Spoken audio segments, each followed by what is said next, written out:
A treasure trove of weather to keep our eyes on today. We've just been talking about the entire time. A coastal low dumped heavy rounds of rain across the Atlantic.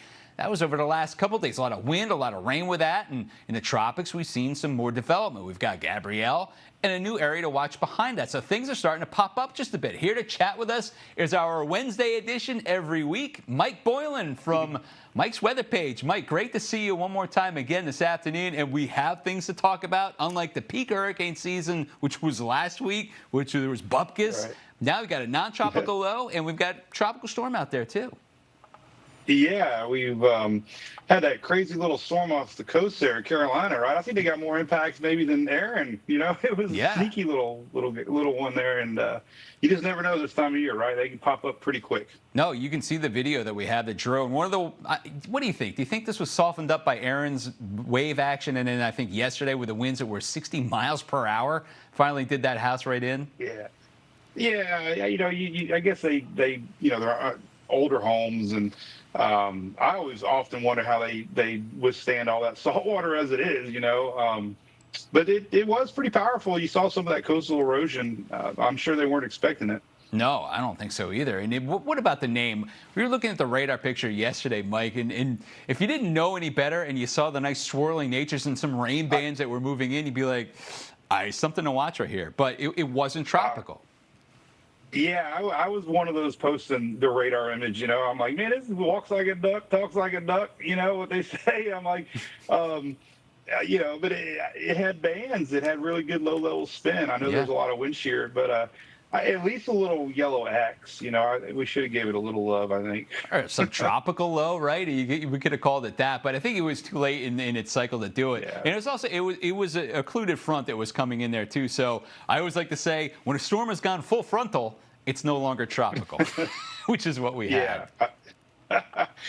Yeah, but it's crazy. I know, but yeah, we still have a long way to go, right? I mean, we talk about this every week, and a lot of folks thinks the season's over, and there's a lot of parameters out there that are like making me like, you know, edge of the seat here, like, you know, everything's lining up. I know. You just kind of sit back and wait. You were saying it before. People are asking you, "Are you bored?" And you're like, "No, I think this is fantastic," right?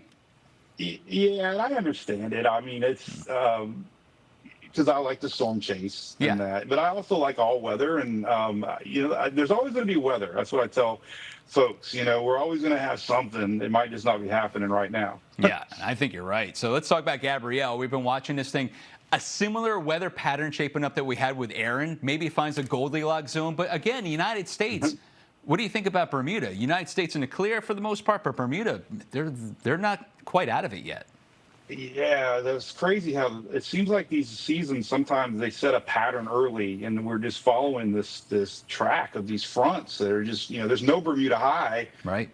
There's a lot of, I've been saying there's a lot of chaos in the Atlantic. You know, you got these upper level lows spinning dry air, and these cuts and PV streamers and all this sciencey stuff, and it's different. You know, it's definitely a different year. It reminds me a lot of 2023, more of an El Nino year. You know, you're supposed to have a lot of this going on in El Nino years, not kind of what we're in the La Nina year. But yeah, Bermuda's definitely watching this one Monday, Tuesday. It's just amazing to me that little island, you know, sticks out like a sore thumb there, and they don't get a lot of hurricanes, just like Hawaii. No, we were talking about it. All right, so if you want to hit Bermuda with a direct eye wall shot, it's like standing 40 feet away from a dartboard, trying to hit the center and throwing it lefty if you're righty. It's very hard to do, right? Oh my God, yeah, pin a tail on a donkey, right?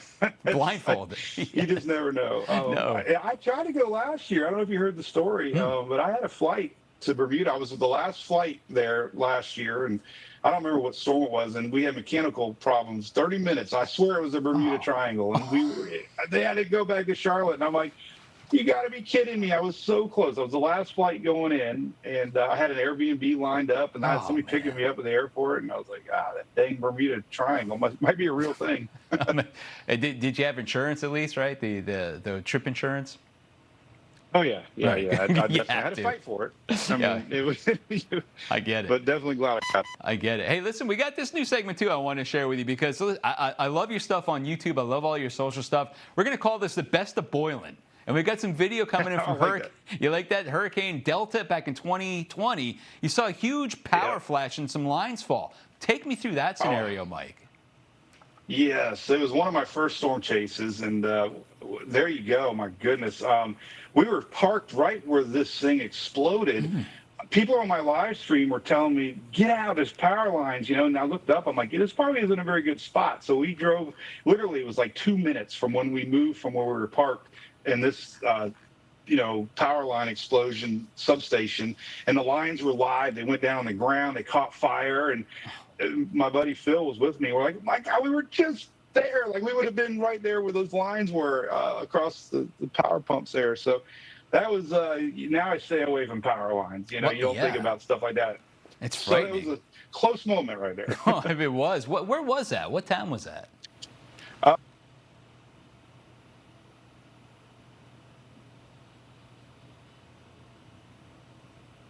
It up, but I had some locals there that corrected me on the spelling.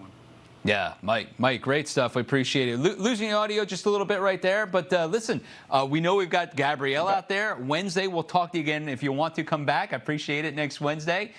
It looks like it's not just Gabrielle, it's the one behind it too. So we've got plenty to talk about, right? Yeah, that's a sneaky one. Yeah. Those the ones that go west, they get through that Caribbean graveyard, they call it. Yeah, You never know. Some of the ensembles are picking it up at about the end of the month. So that's kind of where I'm sneaky looking where my attention's at. Yeah, absolutely. And there's one behind that one, too. So we've got a lot of hurricane season left, like you said, Mike. Mike Boylan from Mike's Weather Page. Thanks, buddy. Always great to talk to you. And next Wednesday, Bob. right? Yeah, absolutely. Yep. Appreciate it. Yeah. Thank you.